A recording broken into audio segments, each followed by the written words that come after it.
British Columbia is an adventure rider's paradise, and our 7-day trip this past summer proved that.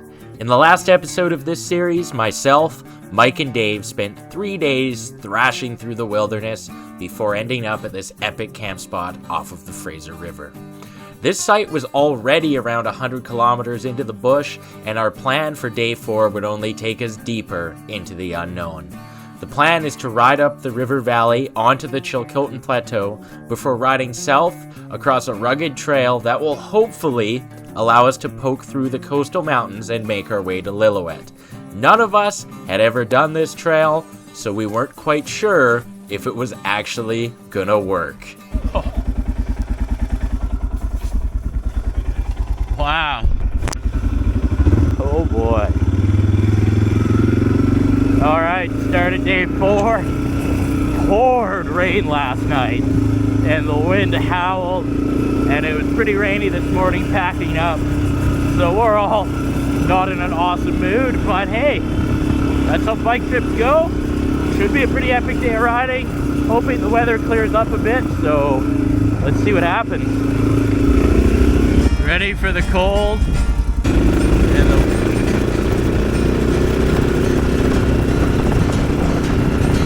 There's nothing more demoralizing as a biker than camping in the rain, packing up in the rain, and starting your day in the rain. So that's why we were pleased when it didn't take long for the weather to start showing improvement. Unfortunately, the roads were all still a greasy mess. If them demons you're fighting won't go away, drop on your knees and pray.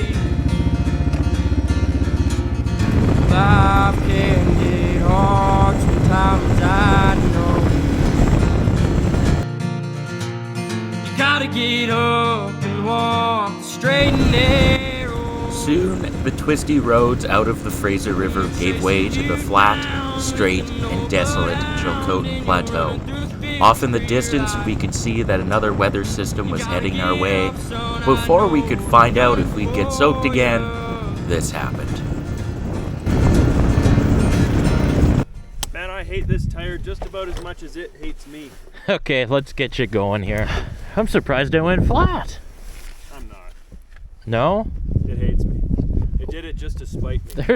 We're on a muddy, flat road, and we went up to Petty Peace. Yeah. Over the biggest baby head rocks, and it was fine. And then on a muddy road, it's like, sidewall 2 nylon, tread 3 nylon. Really? I'm on 4 right now. Oh, A2, no. Oh, what's that? Knockoff barbecue sauce? Yeah.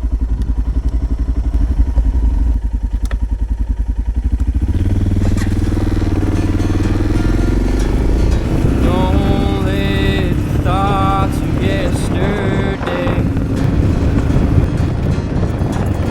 crowd out the visions of today. Don't let your past define your name. It didn't take long for the rain to return and for our spirits to rapidly deplete. This point of our journey was hands down the most remote part of it, and this bad weather didn't help me when I had those tingling thoughts of what would happen if this trail didn't actually work out. When they're chasing you down with an old bloodhound and you're running through the fields for your life, you gotta get up, son, I know they're gunning for you. Yep. Whatever happens, happens, right?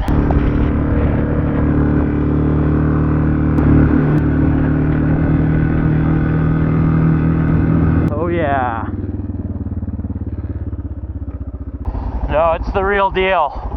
Let's see how it goes. It's hard to describe the relief I felt when I got to this junction and found out that this trail actually existed. So, I'd heard a lot about this trail, and what I did know is that it had some rowdy downhills, rowdy hill climbs, and a couple of water crossings that at times can be very exciting. But I had no doubt in our ability to traverse it, as I knew that if it did work out, we would soon be deep into the coastal mountains. Oh, wow, the weather is getting a little better.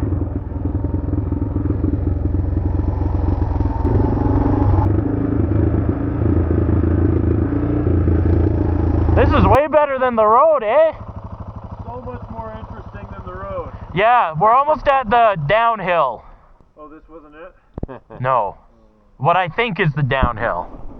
But there's actual traction here. Yeah. It's so beautiful in here. And yeah, this is like the muddy, greasiest trail. And yet this is so much more traction than that road. Oh, Yeah. this is beautiful traction compared to the road. Yeah. Woo, woo. Oh, that is slick. Okay, this is going pretty good so far. Wow, the sun's even coming out.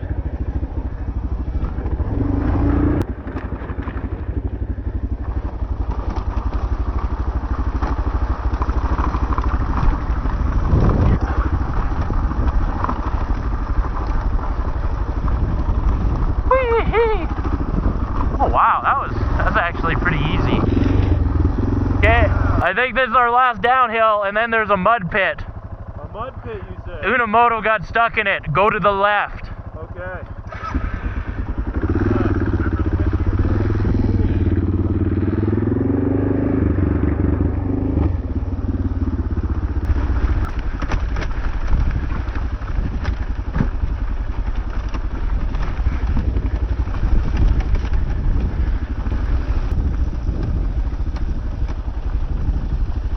Yeah, Mike may have some troubles there.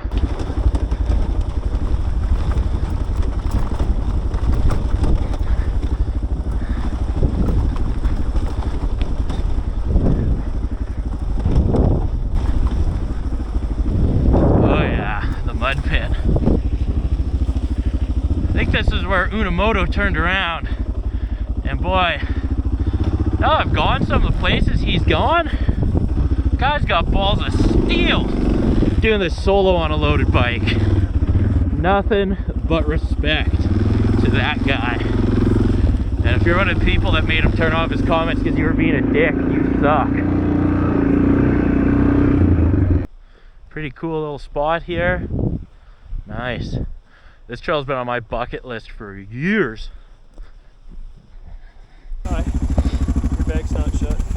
Oh, that could have been unfortunate. That could have been wet. What's in there? I mean, to be fair, all my stuff's already soaked. So okay,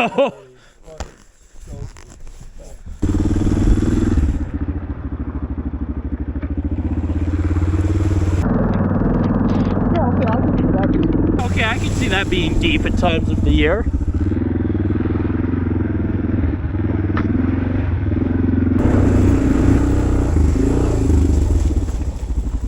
Oh yeah, another one. Oh, that is actually quite deep. It's deep, but pretty smooth. Doesn't really matter.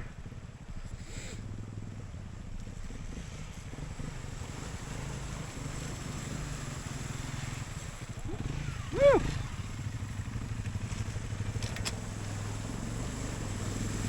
Nice.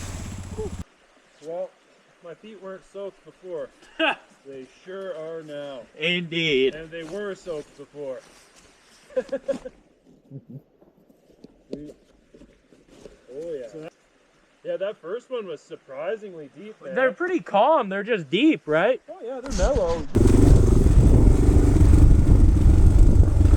With the water crossings out of the way, the trail soon gave way to this meadow with some surprisingly deep puddles that may actually be qualified as ponds.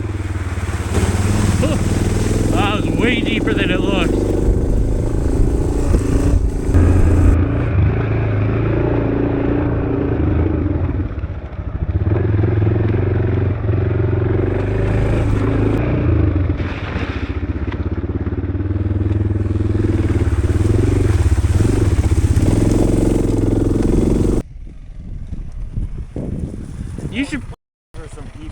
Yeah, you should probably lead in case you run out of gas.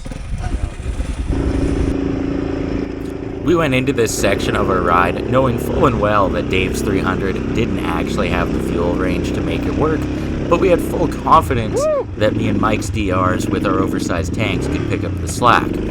We just had to make sure that we were with Dave when he eventually ran out of fuel.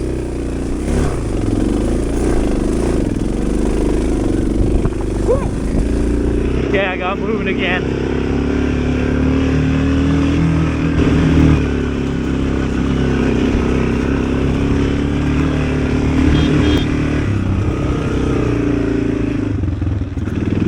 We should make sure Mike gets up that. Yeah. Wow. That was fun. I forgot about that. Yeah, I'm like, oh yeah, you should take the lead. And then all of a sudden, holy crap, I don't think he told us about this. I didn't remember it. Oh, dude, he's crushing it. Yeah.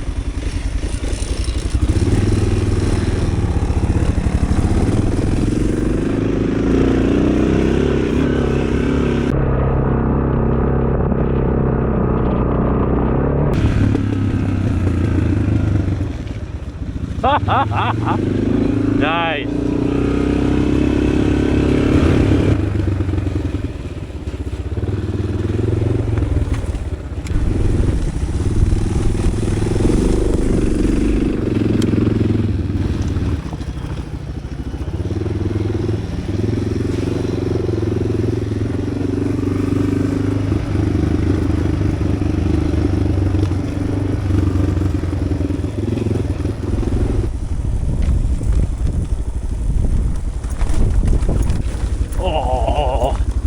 If you fall in the middle, it ruins everything.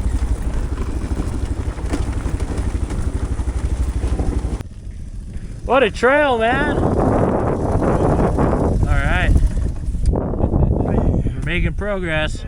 Do you ever rub your bags on the edge of the trail? Oh yeah. Oh yeah. How about those mud pits? Sides. That trail was probably one of the best ones I've ever ridden in the province, and after this gorgeous ride along the side of this lake, it soon gave way to more open FSR, and we were able to cover some ground on our way to Goldbridge, which would be our next fuel destination.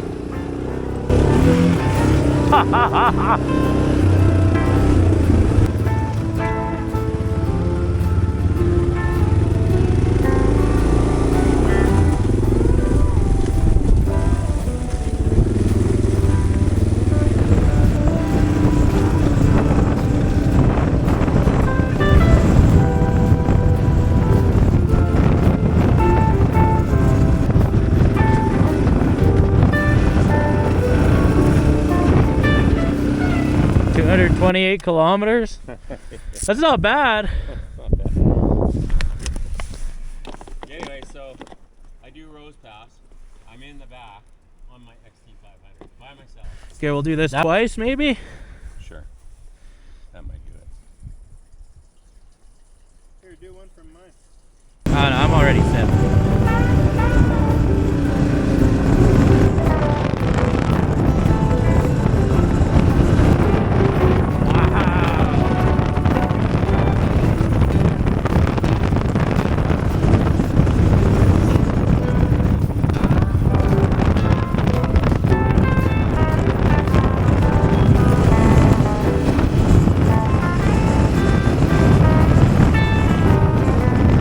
Soon we found ourselves looking at the beautiful Carpenter Lake and riding along it on our way to Goldbridge.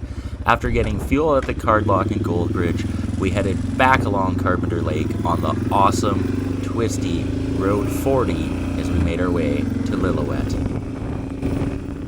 Well, she's halfway over this hot on sun. She's not gone yet, but she's leaving. And she's quite sure she's not the only one. She's not gone yet, but she's leaving. Well, there's a quiver up her backbone, dogs in the dust. She's not gone yet, but she's leaving. She'll take what she needs and she'll do what she must. She's not gone yet, but she's leaving.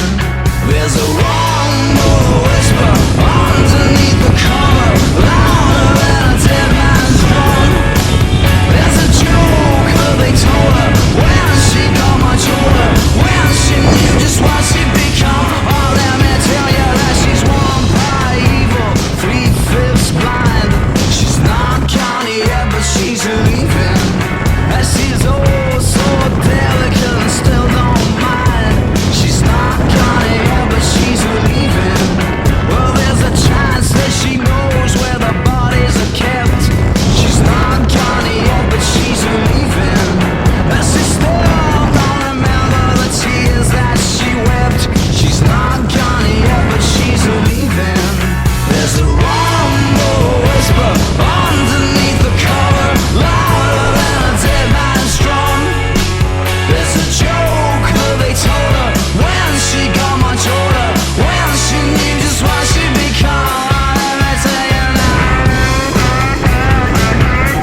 originally planned on going much further on this day than just Lillooet, but after the bad weather, flat tires, and other delays, we were quite content to set up camp at this awesome BC Hydro campsite.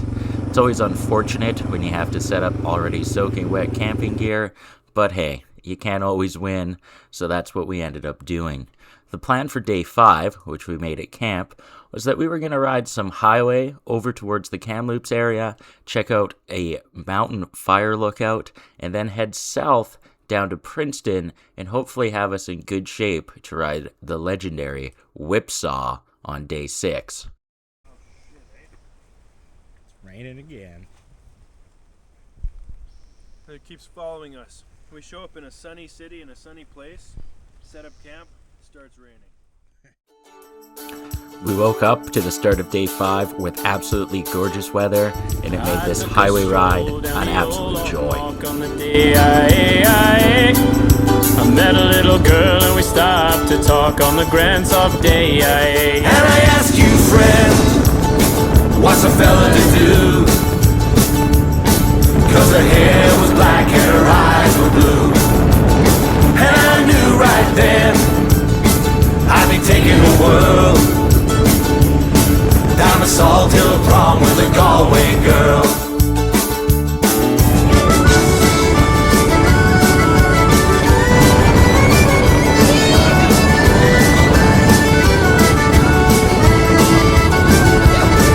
We were halfway there when the rain came down on the D-I-A-I-A. And she took me up to her flat downtown on the fine soft D-I-A. And I ask you, friend, what's a fella to do? If her hair was black and her eyes were blue. So I took her hand and I gave her a twirl, and I lost my heart to a Galway girl.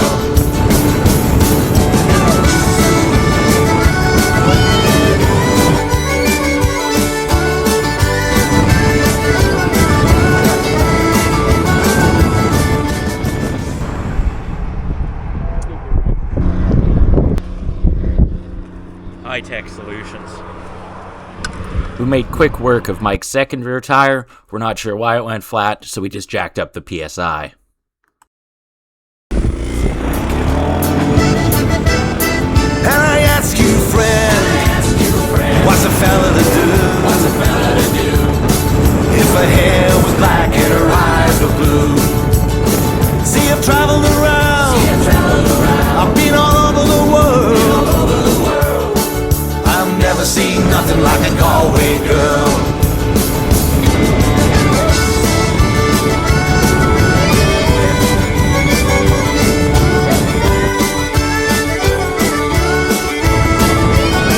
And I ask you, friend, what's a fella to do? If her hair was black and her eyes were blue. See, I've traveled around, I've been all over the world.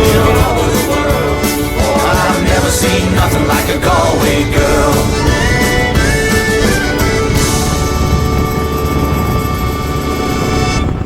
With our morning on the pavement out of the way and having been very enjoyable, it was time to ride this dirt as we made our way to the Greenstone Fire Lookout. Through the mud.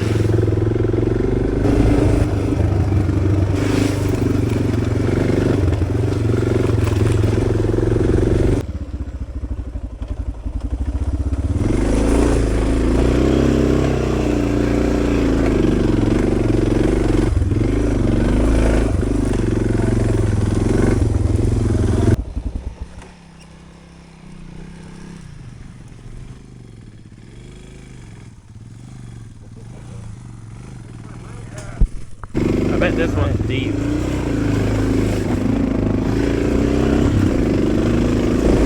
It didn't take long for us to get our first sight of the lookout.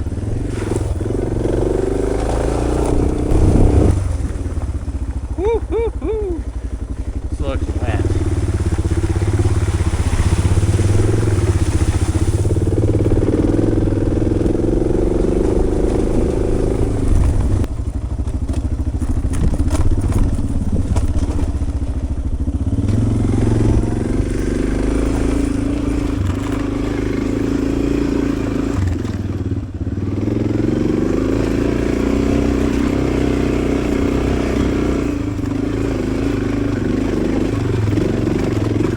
Oh, nice.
We had a great time checking out the lookout and met some super nice people while we were there.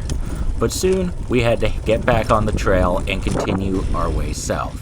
Our goal for this route was to avoid the boring misery that is the Coquihalla as much as possible, so we mostly stuck to Forest Service roads and paved 2-laners.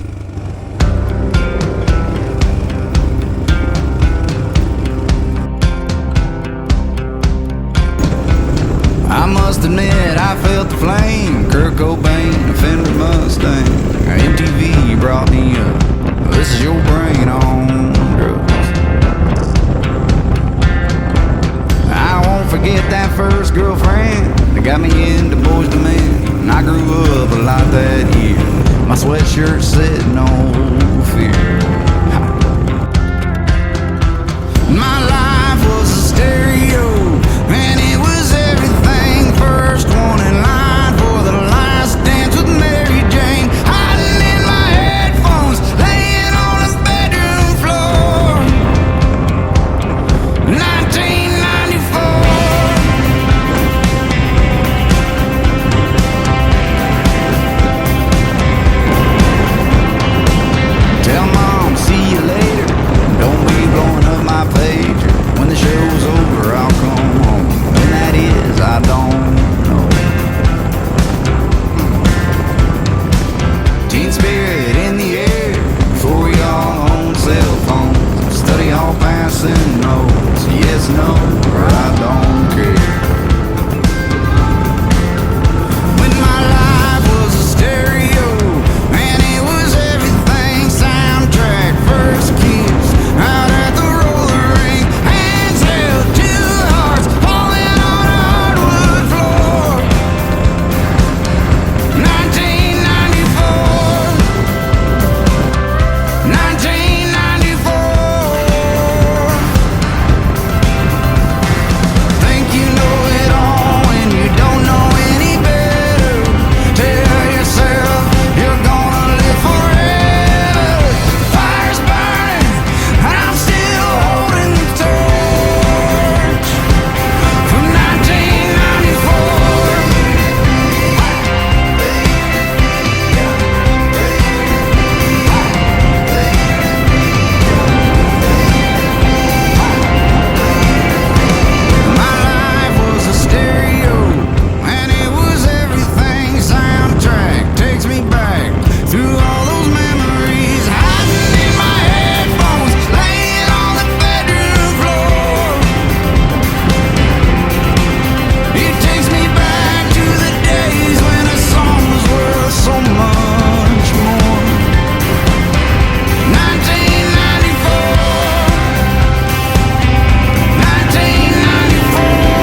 had an awesome afternoon ride that took us on some pretty tame terrain through the communities of Merritt, Tulameen, and ultimately to this beautiful wreck site near Coalmont.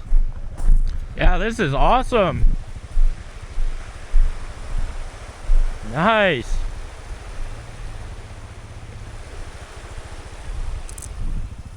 Yeah, decent little swimming hole here.